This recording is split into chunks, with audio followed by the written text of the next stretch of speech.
Yo me hubieras dicho, pásala. ¿O por qué les pongo esta comparación? Porque lo que les quiero enseñar, ahí está, creo que no. ¿Cómo salió? Ah, sí, ahí está.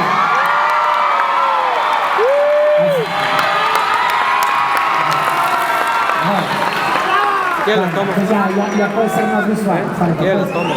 Levante la mano, ¿quién sabe qué significa eso? Mucho menos.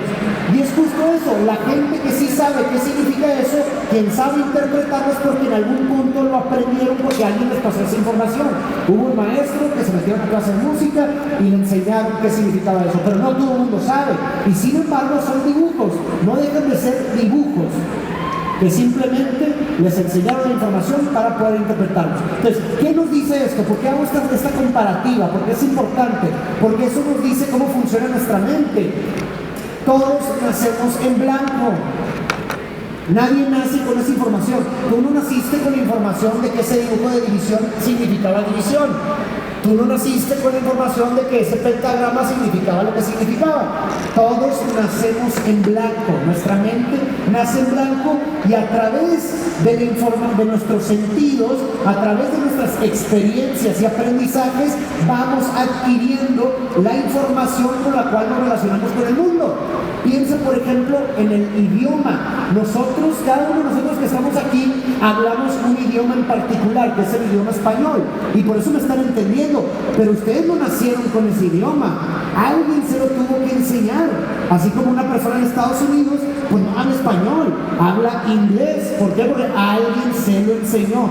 Todos nacemos en blanco y vamos entonces a través de nuestras experiencias adquiriendo información del mundo y de los demás que almacenamos en nuestra mente y por lo tanto con esa información nos guiamos por el mundo. ¿Se entiende hasta aquí? Sí. Entonces, ¿qué es importante? Ok, ya sabemos, todos nacemos en blanco. ¿Y qué va pasando conforme vamos adquiriendo información? Que nuestra mente empieza a asociar esa información. Si se fijan, así es como operamos, así es como navegamos por el mundo. Ustedes me ven a mí y ustedes viéndome físicamente, ¿qué hacen? Asocian. Ese que se ve así es Farid.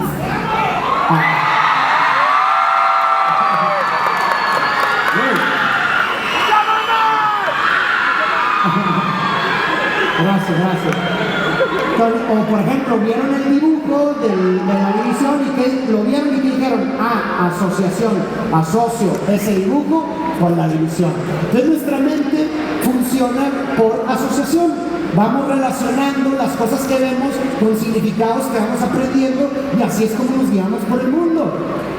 Y también no nomás en asociación, también en contraste. Por ejemplo, ustedes saben quiénes son ustedes porque no son nadie más. Yo soy Farid porque no soy ninguno de ustedes.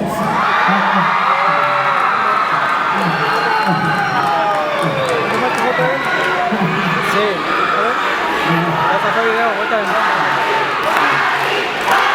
Gracias. ¿Queda claro cómo funciona la asociación mental? Sí. Entonces, ¿alguien sabe quién es? ¡Mi amor! Para los amantes del básquetbol, a mí me encanta el básquetbol, como si no sabía.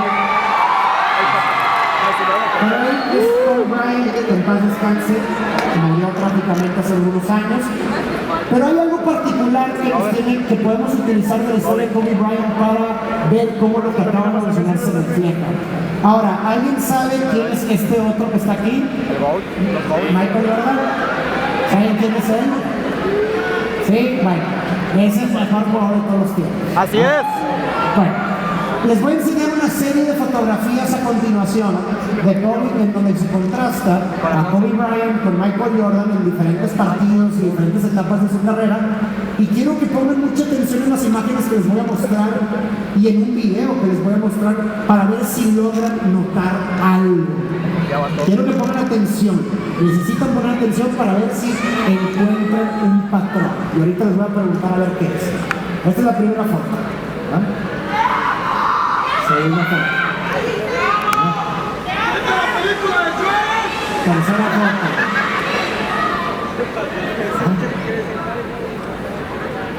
Tiro. Y ahora un videíto. They're just as standard as above in all cases. If you electronically switch the uniforms to your right full screen, you would not have been able to tell who was who.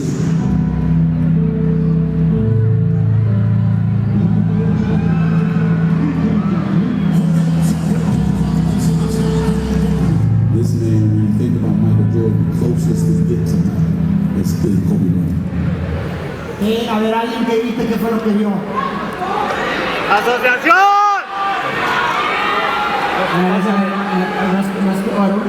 A ver, tú. ¿Pero qué viste? ¿Qué? ¿Pero qué? ¿Los movimientos qué? ¿Ah?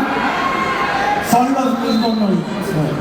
Claro, como podemos ver, básicamente es una emulación del otro, ¿no? Y vamos a ver qué tiene Kobe Bryant que decirnos al respecto.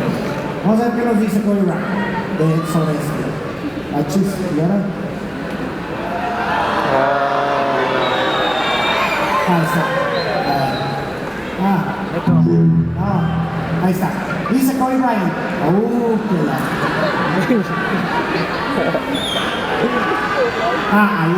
Ahí está. A ver, ¿la tomamos? Dice Kobe Bryant, me he robado todos los movimientos de todos los grandes jugadores, solo quiero hacerlos sentir orgullosos porque aprendí demasiado de ellos. Es todo en el nombre del juego. Es algo mucho más grande que yo. ¿Qué quiere decir con esto Kobe Bryant? A ver, ¿cómo podemos conectar todo lo que hemos hablado el día de hoy? Que seguramente Kobe Bryant nació en blanco y de repente conforme fue creciendo y adquiriendo información del exterior, empezó a ver las jugadas de Michael Jordan y de todos los grandes jugadores cuando estaba chiquito.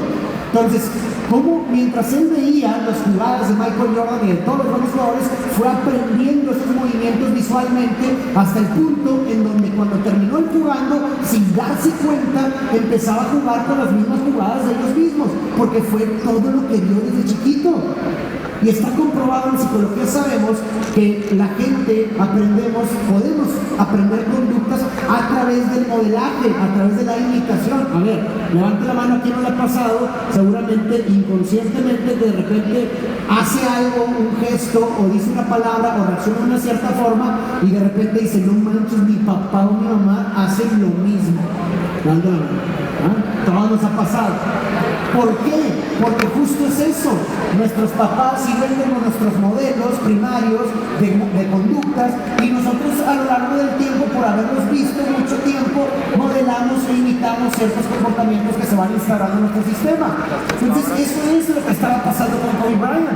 Kobe Bryant desde pequeño vio a Michael Jordan, lo vio todo, cómo jugaba, cómo tiraba, cómo hacía esto, que finalmente lo terminó emulando inconscientemente e involuntariamente. Es que así juego porque así aprendí a tirar, viendo esto. Entonces, ¿qué es lo que nos trata de decir Kobe Bryant? Que somos la suma de nuestras influencias. Somos la suma de toda la información que permitimos entrar a nuestro sistema. Ojo, tanto buena como mala, ¿verdad? O sea, no es nada más lo bonito también. Si yo dejo entrar información no muy útil, no tan atractiva, pues seguramente esas influencias van a repercutir en mi forma de comportarme, en mi forma de ser ante el mundo. Entonces, podemos decir con base en esto que la originalidad es un plagio no detectado, no en el mal sentido del plagio, esto no significa que se copie, no. Un plagio no detectado en el sentido que todo lo que hacemos y todas nuestras ideas se pueden rastrear ante una infinidad de ideas preexistentes. Nada viene de la nada. Si nacemos en blanco y todo lo que se nos ocurre y lo que hablamos finalmente es con base en la información que ya hemos metido en nuestro sistema, quiere decir que las cosas nuevas que se nos ocurren no son nuevas en el sentido original de wow, se creó de la nada, no, sino que su creación viene de la combinación de información previa, información que metiste a tu sistema previamente. ¿Cómo puedes formular una nueva teoría matemática si no sabes matemáticas? Tienes que primero saber matemáticas, adquirir esa información en tu sistema para entonces crear una nueva fórmula matemática. Entonces, la fórmula nueva es producto de la información previa. que metes a tu sistema. Y obviamente lo raro es que es prácticamente imposible rastrear todas y cada una de las causas que provocaron cierta idea, por lo que uno tiene que tenemos que confiar en que lo que sea que estamos metiendo en nuestro sistema va a ser esa sinapsis y esa conexión infinita de variables que va a producir una idea nueva que me guste, atractiva. Entonces, el primer tip: no puedes controlar evacuar. Todo el mundo va al baño. Todos vamos al baño, si no, no eres humano. No puedes controlar evacuar, pero puedes controlar lo que comes. No puedo controlar cuál va a ser la idea que se me va a ocurrir al final, porque ese momento es espontáneo, simplemente ocurre. O cuál va a ser mi forma de pensar en cierto aspecto. Pero lo que sí puedo controlar es qué como, es qué le meto a mi sistema.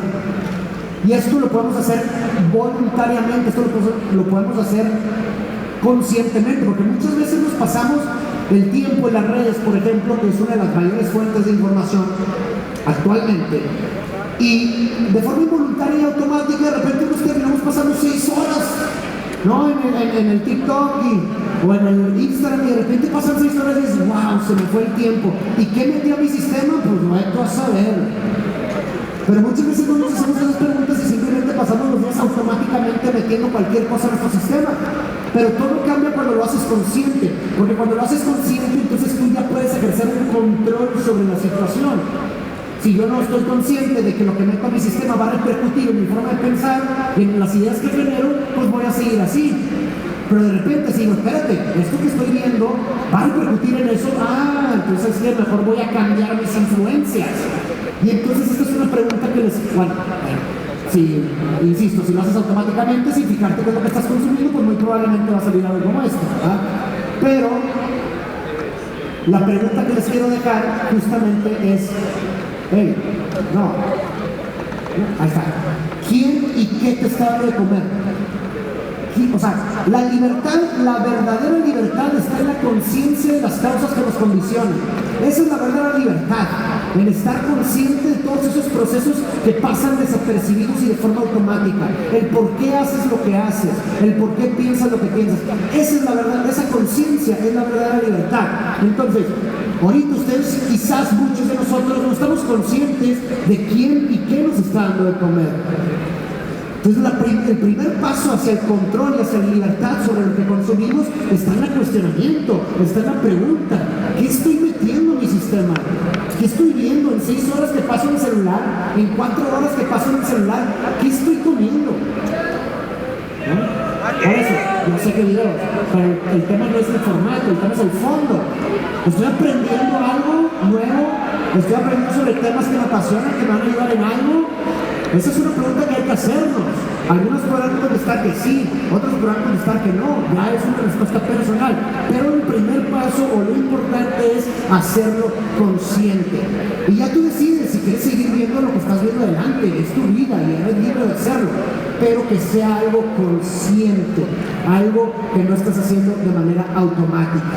Esa es una buena primera pregunta. Y aquí les dejo también otra cosa que les puede ayudar, ¿no? Que por ejemplo yo hago mucho, que le llamo como la comparativa, es decir, es una lista de gente o de trabajos que realmente te inspiran o admiras. Y no tiene que ser gente o trabajos o profesiones que realmente se alineen con lo que tú quieres hacer con tu vida, sino se trata más que nada de conductas que tú quisieras emular o quisieras que te influenciaran. Por ejemplo, yo en esta lista fácilmente pondría a Michael Jordan. Yo no soy basquetbolista, no me dedico a ser basquetbolista, pero hay algo que a mí me gustaría emular mucho a Michael Jordan, que es su perseverancia y tenacidad, su disciplina. El tipo llegaba a entrenar 2 horas antes del entrenamiento y se iba 2 horas después.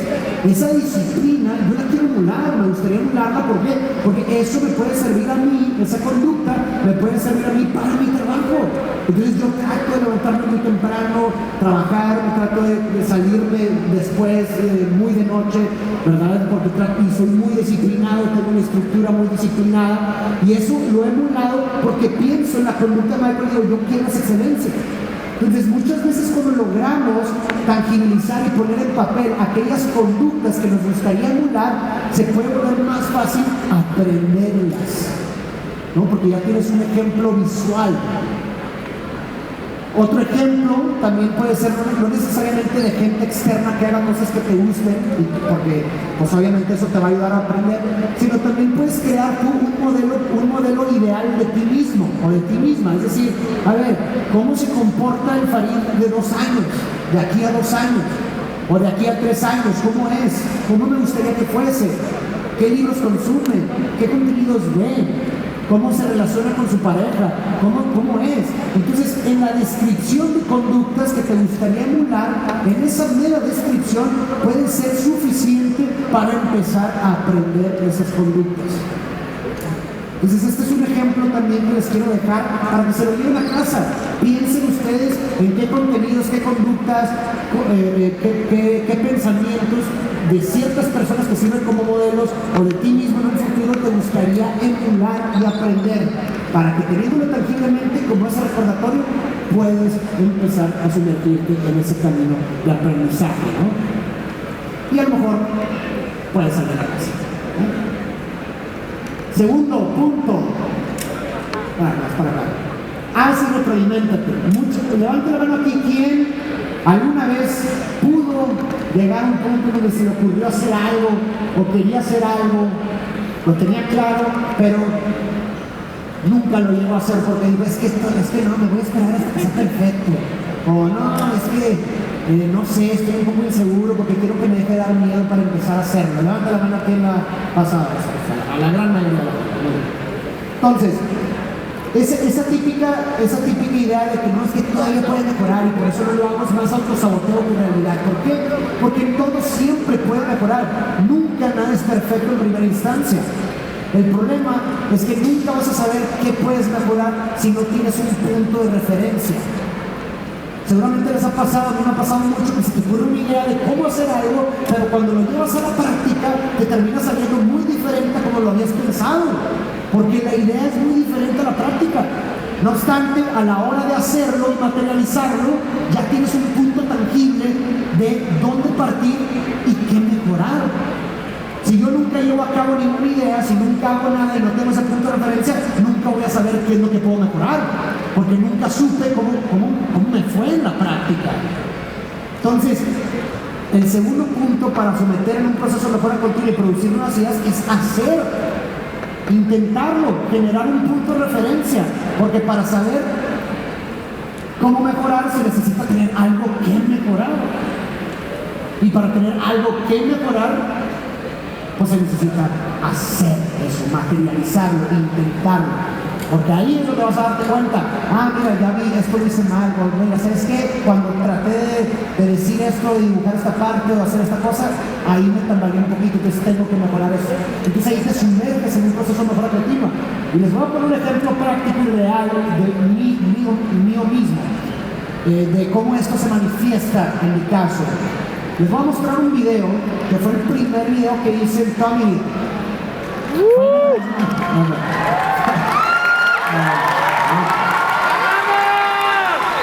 Fue un video que la verdad ya no existe en el internet, porque lo borré, me da vergüenza. Pero no importa.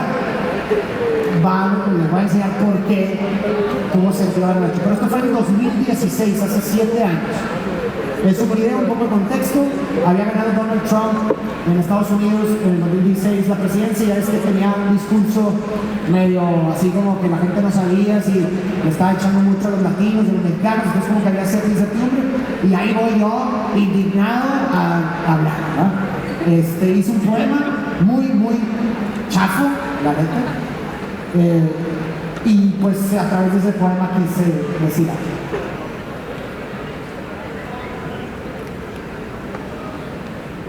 Ahí va. Para allá. Ahí está. Este es un llamado a creer en la capacidad que tenemos para ser los mejores.